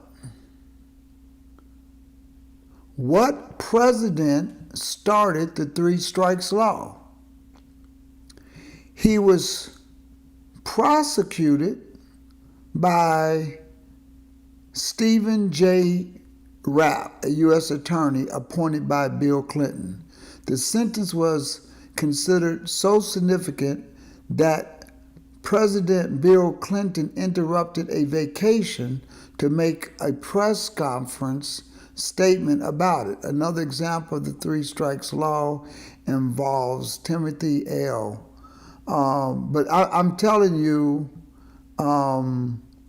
this is something that was brought in by a lot of different states, and it was called a three strikes law, and it was brought in mainly by the Democrats, just so you all know.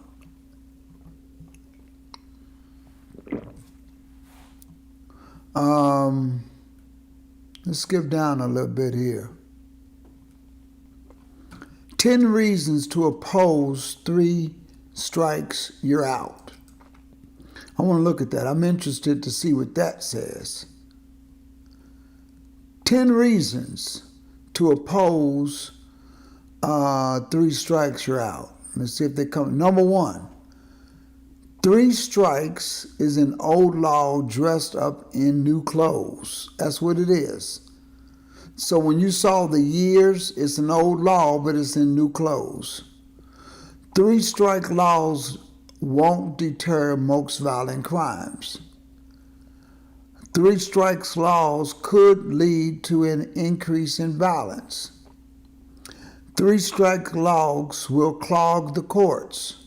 Three strike laws will take all sentencing discretion away from judges. By the way, that's true. So once you go to jail and you're done on the third strike, a judge can't take into consideration extenuating circumstances as to your third conviction, such as, Your Honor, I did it because I lost my job and I got 3 hungry babies at home, and I know I saw that meat truck come and the guy left the truck open and I grabbed a box of meat, and I didn't know that those box of 50 steaks was going to be valued at $1,000. Gone to jail. So a judge can't even take that into consideration and be lenient on you.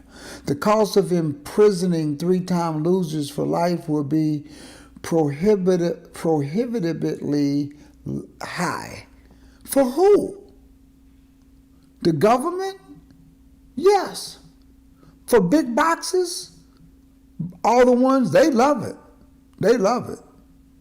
Three strikes will have a disproportionate impact on minority offenders. Well, we know that to be the case. Because who is the lowest in population and the highest in prisons?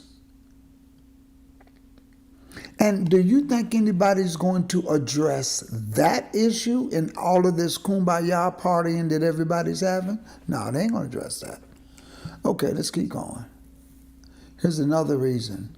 Three strike laws will impose life sentences on offenders whose crimes don't warrant such harsh punishment. Let the punishment fit the crime. 3-strike laws are not a serious response to crime. It's not a serious response to crime. You know what a serious response to crime is? It's to address the recidivism rate. You know what is a serious response to crime? It's called jobs. JOBS. That's what it is. You want a serious response to crimes? Give people a job. People have a job, they're not going to go out and commit crimes. But when you take the factories and shut them down, like you did in the south side of Chicago, people lost their homes as a result of losing their jobs and factories closing down. People's credit went bad. People's cars got repossessed. Property got dilapidated. Everything happens when a whole community is working at a factory for years, and that factory shuts down. What do you think's going to happen? But nobody wants to address it. Nobody wants to address it. I mean, people, these are realities. These are realities. And this is why one of the things that we do at Bethel, we have a young man there who was caught up in the system. I mean, seriously caught up in the system. Seriously caught up. We can't save the world, but we can do our part. We grabbed his. He's not a young man. He's up in his late 30s, 40s, mid 40s. We grabbed him because he actually wanted help. He wanted help, but he couldn't get the help. He was on his way back. The system could have swept him in again. But we gave him an opportunity that he's very grateful on. And we allowed him to live on our property. I mean, he has to keep it clean, he has to do things, and he has to work. And he has a job, and he goes out and he works every day. Because he was able to get an opportunity. We were able to provide letters of reference, whatever we could do to say, he lives on church property. We trust him, give him a chance. And he got a chance. He got a chance. And let me tell you, that's what you have to do. And when we add on to our existing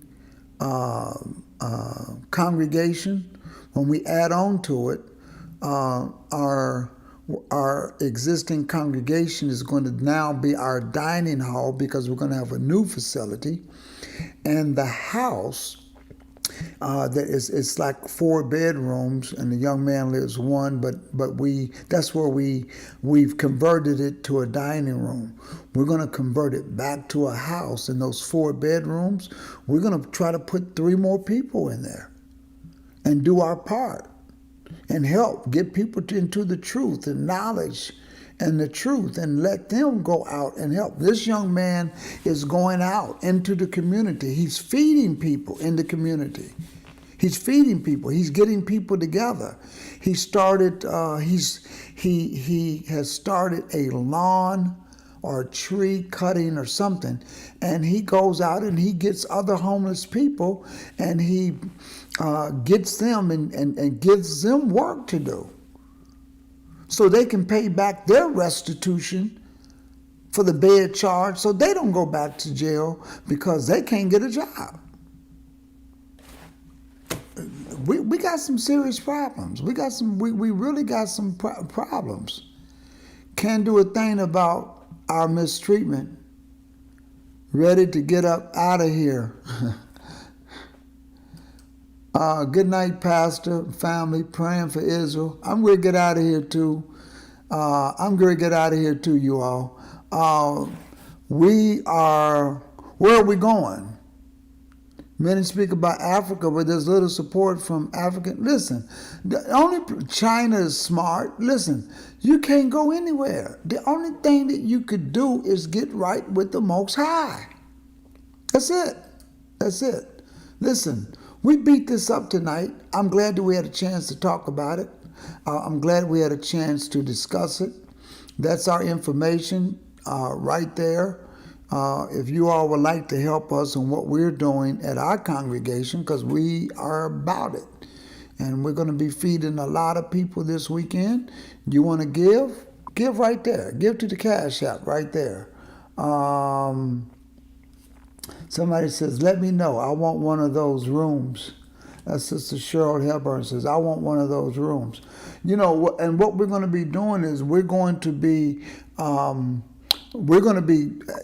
get into the part of starting to create jobs. That's what we want to do. I was referring back to Zion. Yes. So one of the things we need to do is we need to get back to the Most High, and we need to get back to doing what we're doing. I had a good time with you all tonight. I really did. And I'm going to go watch. I want to go watch to see what happened tonight. I am. But in the meantime, we're going to be playing I got a nice playlist. So this playlist is going to take us to 12 o'clock. If you're not doing anything, stay in. And Bible study is tomorrow night. Brother JD will be back. If I don't talk him out of taking another break, because I want him to, brother, listen, I really appreciate that, brother. I really do. Because he has really, really been helping us really get back and help us stay on top of things. And I appreciate a brother like that. I really do. We got a good playlist tonight. I want to thank my brother, Jay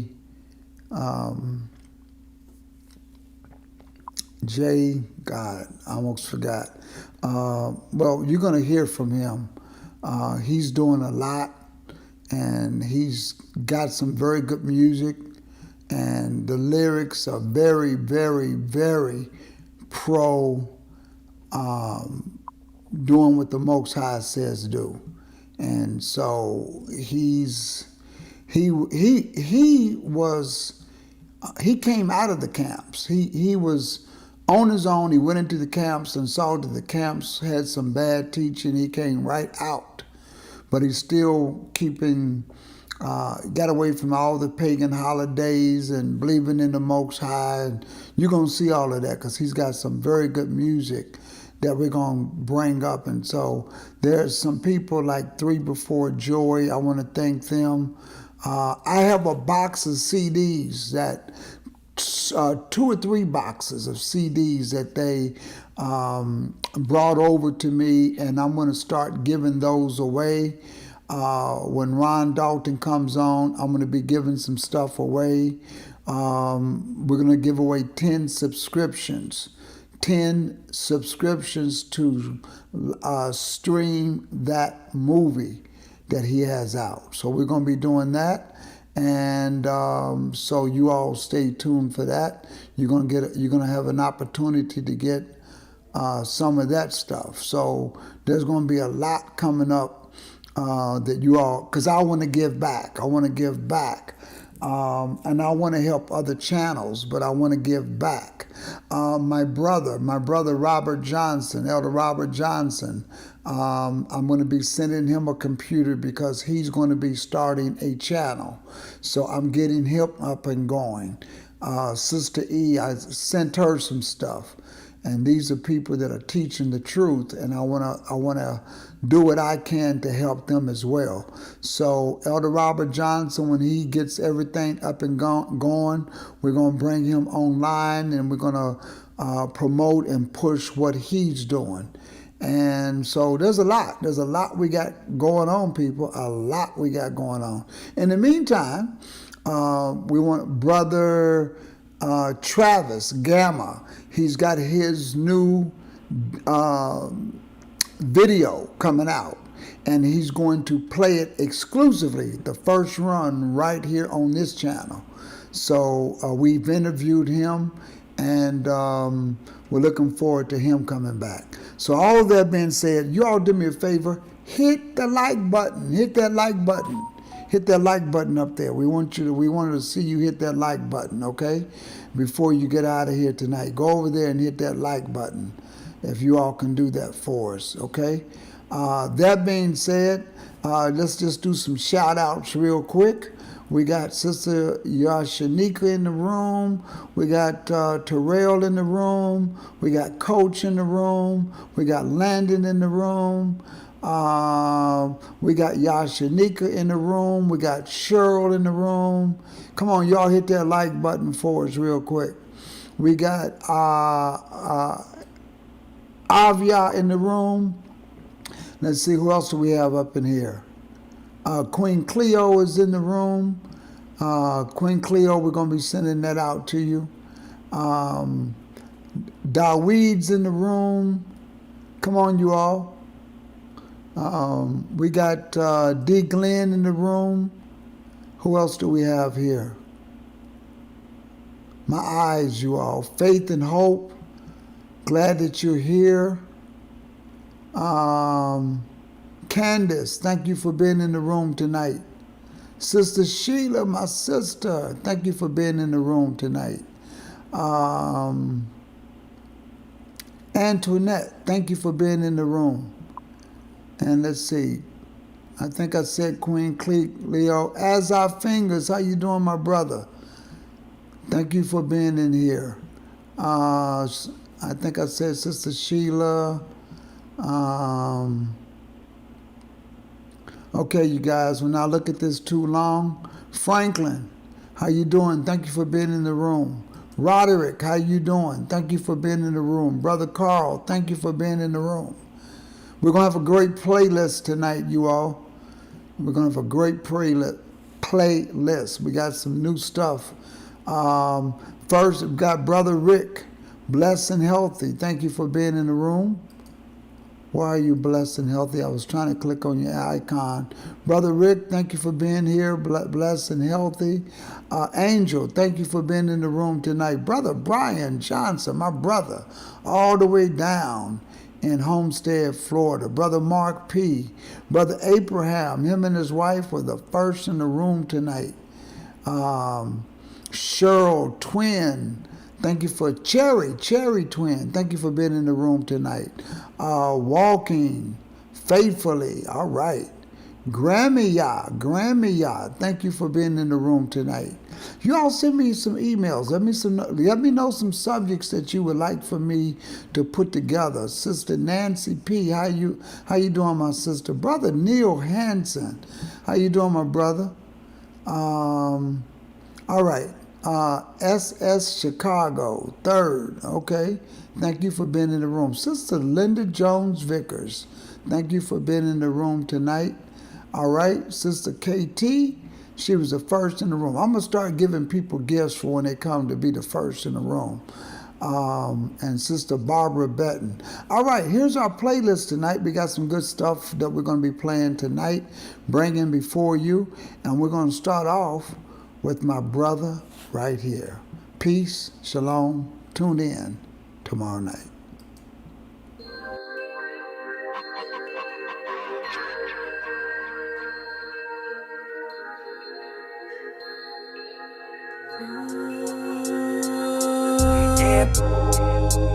This song goes out to the people in the world. They need to hear this song right here. Cause if they don't heed to this warning, I'll hate to be them on Judgment Day. Look at all this evil crime. World is on a decline. The world is about to catch this heat. Cause destruction's about to repeat. Instead of living godly lives, people going crazy online. Great post. They got no love or hate. All they wanna do is spread slander all day. So look around the world, many dying every day.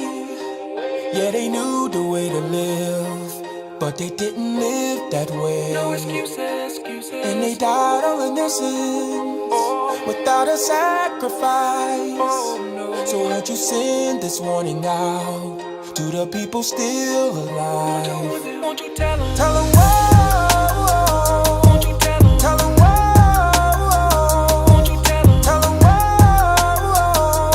To the souls, If they don't read, won't you tell them? tell them whoa. Won't you tell them? Tell them whoa. Won't you tell them? Tell them whoa. To the souls, If they don't repent. everybody doing what they wanna do. They don't really care, they don't want the truth. They just wanna play religion like the fool. So divided they can't tell you what they gonna do. Engineers, man, they don't endure the truth. Engineers, they don't got a clue. Paganism, man, it gotta go before the Christ comes. And you hear these words, depart from me, I never knew you. You who break God's laws, and you die all in your sins without a sacrifice. So won't you send this warning out to the people still alive? Tell them whoa. Won't you tell them? Tell them whoa. Won't you tell them? Tell them whoa. To the souls, If they don't read, won't you tell them? tell them whoa. Won't you tell them? Tell them whoa. Won't you tell them? Tell them whoa. To the souls, If they don't repent.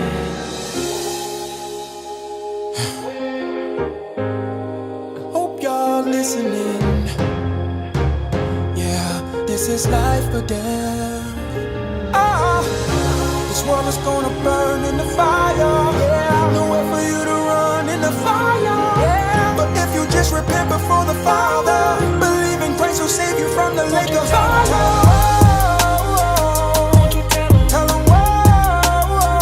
Won't you tell them? Tell them whoa. To the souls, If they don't read, won't you tell them? tell them whoa. Won't you tell them? Tell them whoa. Won't you tell them? Tell them whoa. To the souls, If they don't read, won't you tell them? tell them whoa. Won't you tell them? Tell them If they don't read, whoa. won't you tell them? Tell them whoa. To the souls, If they don't read, tell them whoa.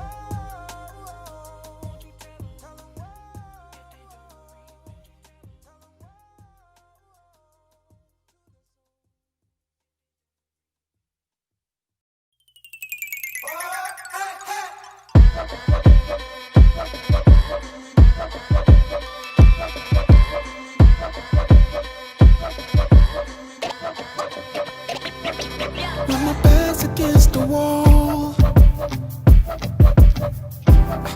and I feel the hope is gone, when my friends and family leave me, I know I'm never alone. You'll be right there. I'll never cease to call your name. Your strength will cover me from above. I'll pray you keep me from the evil one. And when I think that you're gone, you're always there. And everything you do for your own glory. And that's why I'll give your great name praise. And you're my king, and I am so glad that you've chosen for me.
can cry, holy, holy, holy, and we'll praise forevermore, forevermore, forevermore. You're my king, and I am so glad that you've chosen for me. I was dead to sin, but you came in and you made me alive. And I am so glad that your grace fell on me. Now I have chosen. You're my king, and I am so glad that you've chosen for me. You're my king, and I am so glad that your grace fell on me. Now I have true peace.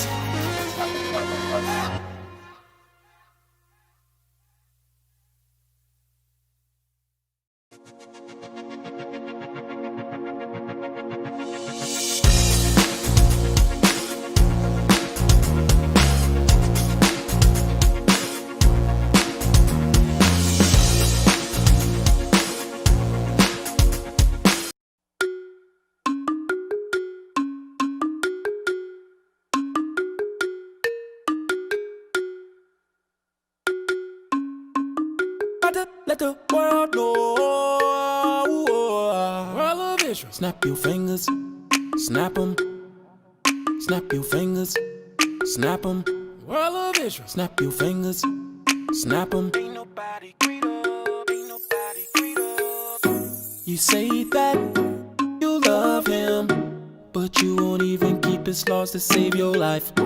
You say that you need him, but when problems arise, you try to solve it your way. You say that you wanna go back with him. I know that that's a fact, but what is the use when you won't serve him? I advise you to serve the Lord right now. The Most High is the best, best, best. Ain't nobody greater. He'll help you through your test. Ain't nobody greater. He's Lord God, oh yeah. He's his high. When problems knock you down, he won't let you hit the ground. So please just remember this. Ain't nobody greater. You say that there's nothing wrong with breaking God's laws.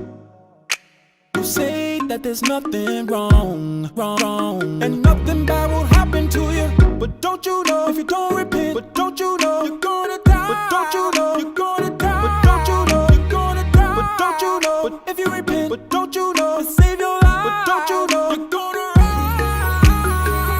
rise. The Most High is the best, best, best. Ain't nobody greater. He'll help you through your test. Ain't nobody greater. He's Lord God, oh yeah. He's his high. When problems knock you down, when it gets hard, so please just remember this. Ain't nobody greater. Sometimes in our lives we will make mistakes, but you gotta pray.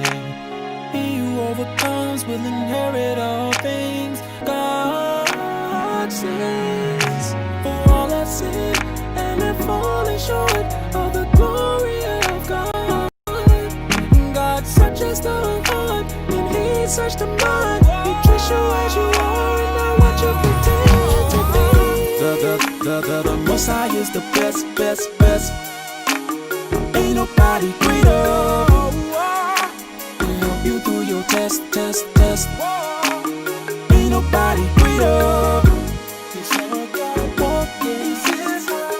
When problems knock you down, he won't let you hit the ground. So please just remember this. Ain't nobody greater. Ain't nobody greater. Ain't nobody greater.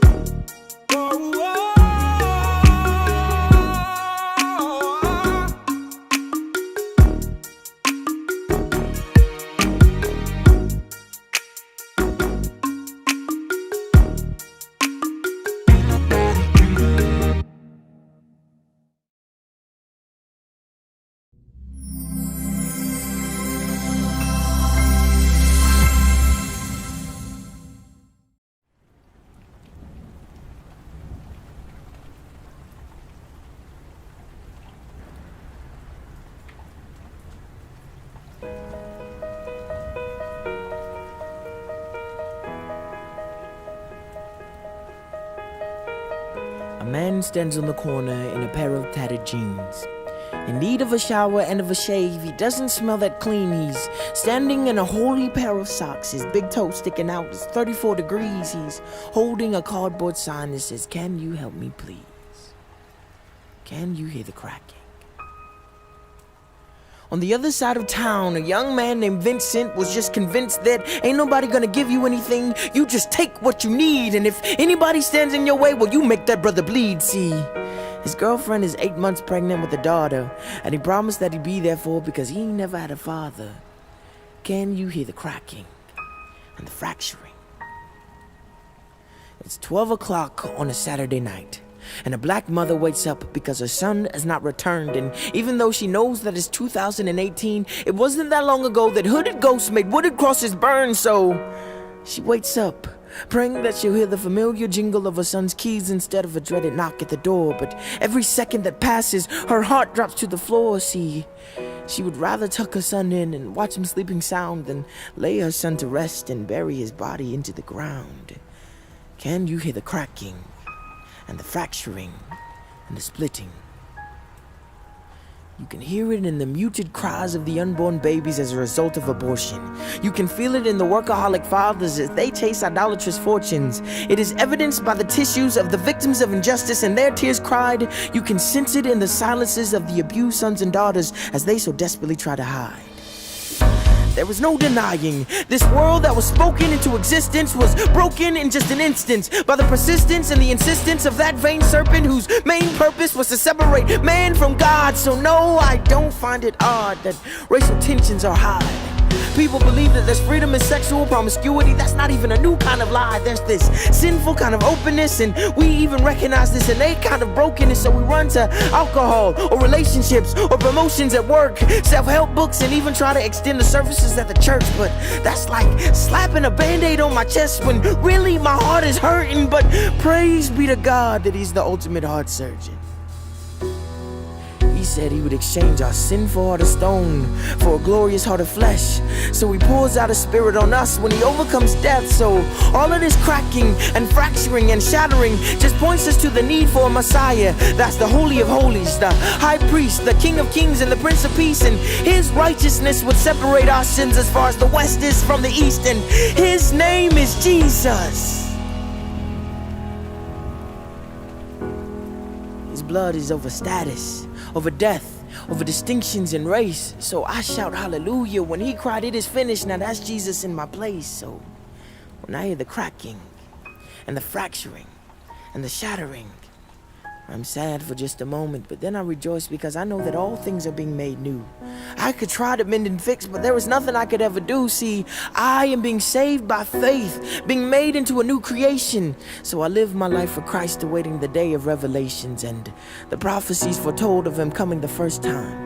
And the prophecies foretell of Him coming the last time. Where there is fracturing, there will be perfection. Where there is cracking, all things are being made new.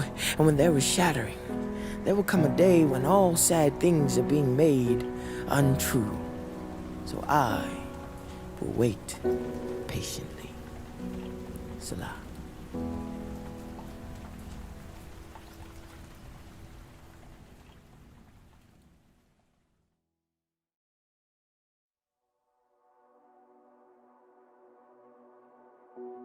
Sometimes I think we fail to recognize the weight of Christ's sacrifice because of the state that sin puts us in. If we could see how dirty and how unworthy we are in comparison to how pure and how holy He has always been. If the wages of sin is death and I rebel against God one time, there's this mortal debt that I owe. And if God has set His face against sin, then that makes me His eternal foe. And our good God is actively fighting against anything that is bad, evil, or wrong. So what side of that board does sin leave you on? And the wrath of God is coming, and there is no amount of good deeds that will ever save when you know that deep down you can't even get your heart to behave. You still struggle with your addictions to alcoholism and pornography. You're not satisfied with your singleness. You're tempted to step outside your marriage, and you don't even want to obey your parents. It's like no matter how good I try to be, I still find sin inside of me. And in our sin, we reject God and we smack him in the face, and we find anything else to take his place, and we stack sin on top of sin, on top of sin, on top of sin. But God in his mercy matches that with grace upon grace upon grace upon grace. When he would have been well within his means to leave you alone in the first place, to abandon you a long time ago. But God is not a man to demand what you would owe. Instead, he sends the king of this world as perfection, the great I am that I am, without spot or blemish, to become the perfect sacrificial lamb. And the nails of your rebellion were pounded into his hands and his feet on the cross. Our spiritual freedom don't come free. Yes, it comes at a cost. And the Son of God was crucified because of the sins that you chose. But 3 days later, my Savior, he rose, just to prove to the devil that death can't bother the author of life, and to show that the mess that man makes, Christ makes it right. Now we all know we're not perfect, but God stands up and says, no, my child, I still think you're worth it. Can we pause for a moment and think about what that means? That the King of Kings would love you more than anything. He says, I will give you my life so you can understand my love and how I have loved you from the very beginning. That's why I'm sending my son even though you keep sinning. That's why believers get excited at the mention of a third day, because our sins were flattened by the boulder that he rolled away. And the enemy is big mad because I ain't living the life that he made for me. And Jesus' death means new life that he gave to me. I was saved to see that death ain't got no grave for me. So when Jesus said it was finished, his work diminished the sins of my past through something that I can never add to. And a Jesus that died for my sins means that I will never have to. And if you're tracking with what I'm saying, then there's a question I gotta ask you. Do you believe what Jesus did for you, or have you allowed it to wash right over your head? Because the truth of Easter means that when you should have died, Jesus took that for you instead. Salah.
Yo, bro. You won't believe, man. That song blowing up right now. Yeah? Got people at the stop sign. Just man, Yeah, that was the goal, man. Let the world know. let them know what. That all we need is love. Whoa, feel the beat. All that we need up is some love. Whoa, yeah. All that we need up. Love your neighbor as yourself. side.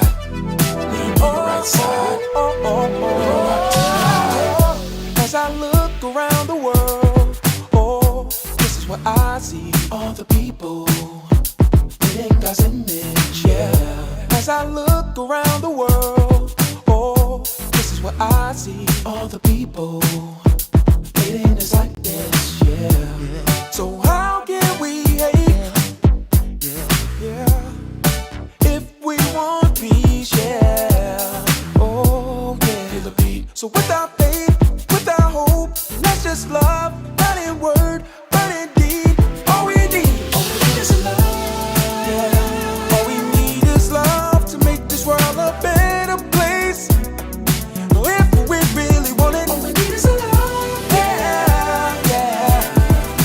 Lay all this pride aside and really show it. All we need is love. Yeah. Oh, like no more hate. All we need is love. Yeah. Oh, like no more lying. All we need is love. Yeah. All that we need, all we need is love. Yeah.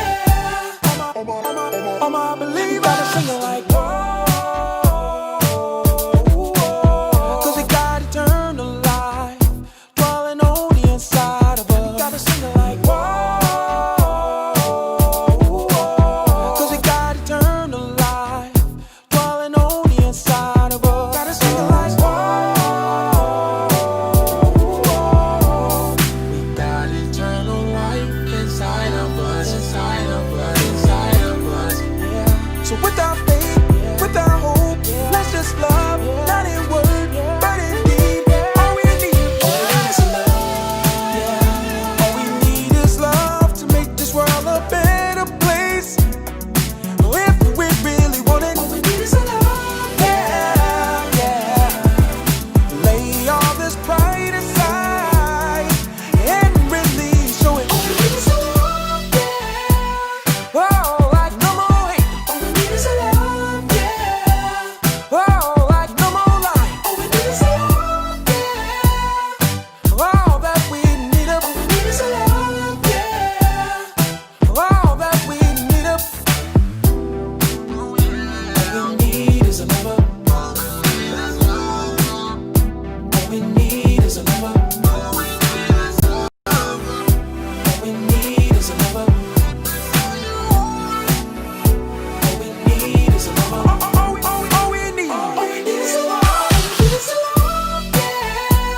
Oh, like no more hate. All we need is a love. Yeah. Oh, like no more lying. All we need is a love. Yeah. All that we need, all we need is a love. Yeah. All that we need, all we need is a love. So without faith, without hope, all we need is a love. Let's just love, not in word, but in deed. All we need is a love. So without faith, without hope, all we need is a love. Let's just love, not in word, but in deed.